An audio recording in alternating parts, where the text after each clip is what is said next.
بسم اللہ الرحمن الرحیم۔ السلام علیکم ورحمۃ اللہ وبرکاتہ۔ ناظرین، ہم امید کرتے ہیں آپ سب خیریت سے ہوں گے۔ جو دعا مانگیں قبول ہو جائے۔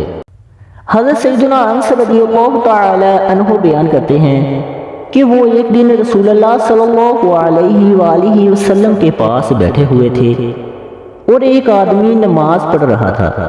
نماز پڑھنے کے بعد اس نے ان الفاظ کے ساتھ دعا کی: اللہم انی اسألک بأن لک الحمد لا الہ الا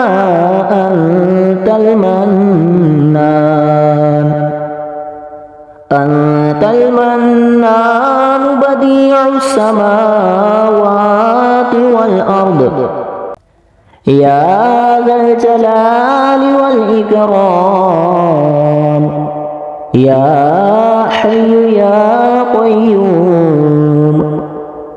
جب نبی کریم صلی اللہ علیہ وآلہ وسلم نے یہ دعا سنی تو فرمایا، اس بندے نے اللہ تعالیٰ سے اس کے ایسے عظیم نام کے ساتھ دعا کی ہے کہ جب یہ کلمات پڑھ کر دعا کی جائے تو وہ قبول فرماتا ہے، اور جو کچھ بھی مانگا جائے وہ عطا فرما دیتا ہے۔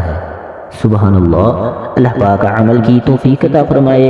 اللہ پاک ہمارا حامی و ناصر ہو، آمین۔